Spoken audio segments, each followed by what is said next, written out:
The alien palace gleamed under the twin suns, its crystalline towers reflecting every hue of the sky. No human had ever stepped so far into the heart of the Nibirian Empire.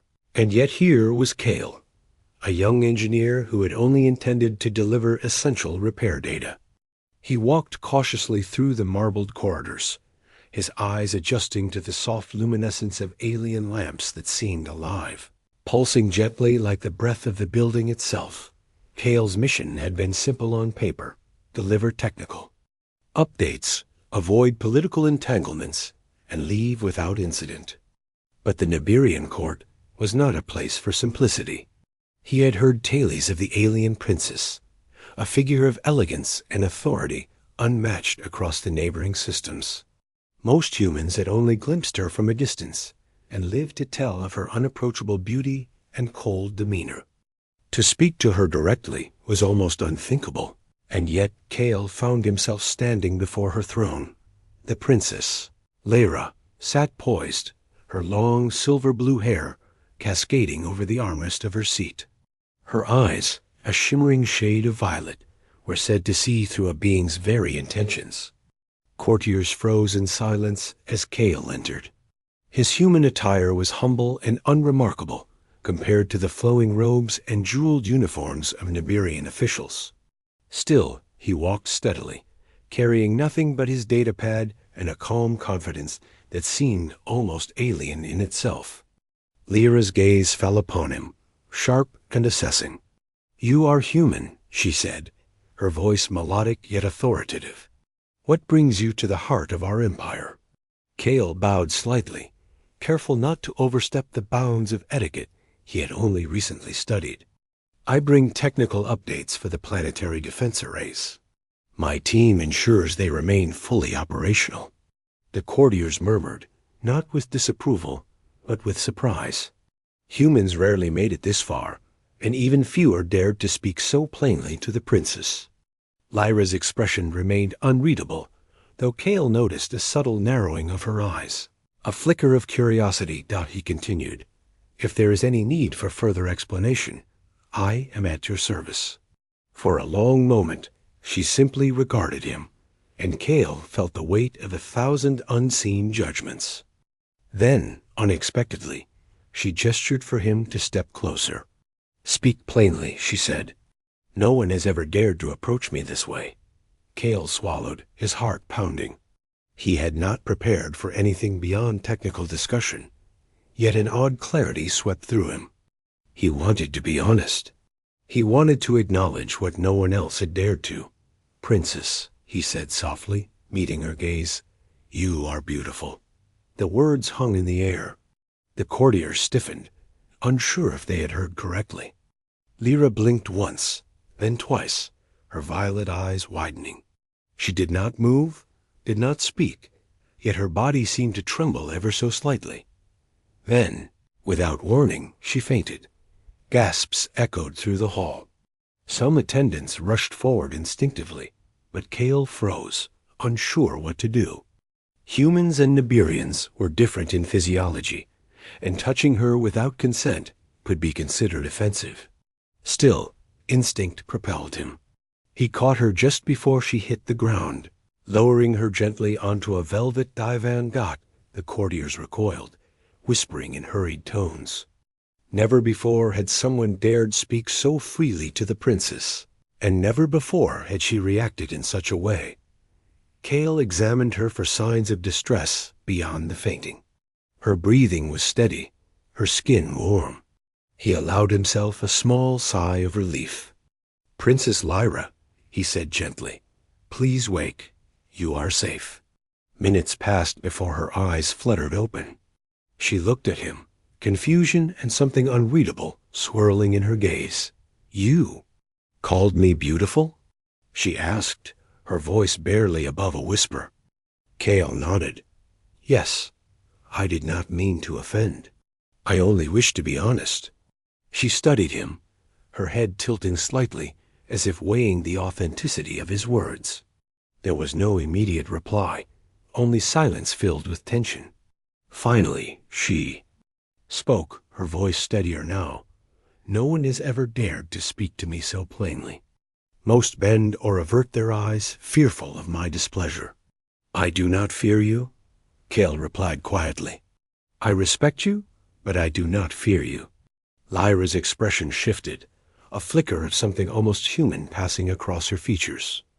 She looked at him as if seeing not only the human standing before her, but something deeper: courage, honesty, and an unfamiliar warmth. You are unlike anyone I have met, she said slowly.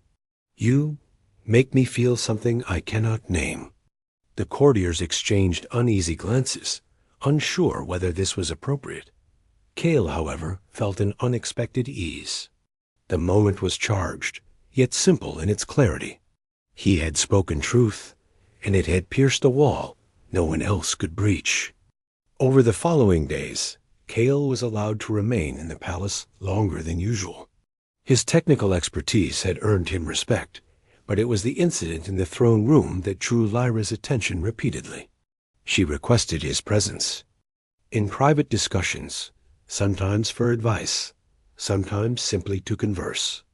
Kale noticed the subtle ways she sought his opinion, the quiet attentiveness in her eyes when he spoke, and the rare smile that she offered only to him. He found himself fascinated, not only by her beauty and authority, but by her curiosity, intelligence, and unexpected humor. Lyra, for her part, seemed captivated by his candid nature, the straightforwardness of a human who spoke without pretense. One evening, as the twin suns dipped below the horizon and the palace shimmered in the soft glow of luminescent lamps, Lyra approached Kale in the gardens. The alien flora glowed faintly, petals opening as if in response to their presence. You are human, she said, her tone thoughtful. Yet you see me differently from others. Most see the crown, the authority, the title. You see me. Kale looked at her and smiled gently. I see you as you are, and I find you remarkable. Lyra's expression softened. She took a hesitant step closer, a gesture that in Nibirian culture carried immense significance. Remarkable, she echoed, almost to herself. You have courage, and yet there is gentleness in you. That combination is rare among humans, and nearly unknown among my people. Kale inclined his head. I only speak what I feel. Perhaps that is the difference. For a long while, they simply stood in silence, the alien night alive with glowing plants and the soft hum of distant energy currents. Kale felt the bond of understanding grow, fragile but undeniable. Days passed, and news of the incident in the throne room spread quietly among the court. Whispers followed Kale wherever he went. Some were wary, others curious, but none denied the courage it took to speak so plainly. Lyra, for her part, began to challenge traditions that had constrained her for centuries, asking questions, seeking opinions, and inviting dialogue that no Nibirian had dared propose before. Kale found himself at the center of subtle revolution shifts, not of armies or politics, but of perception.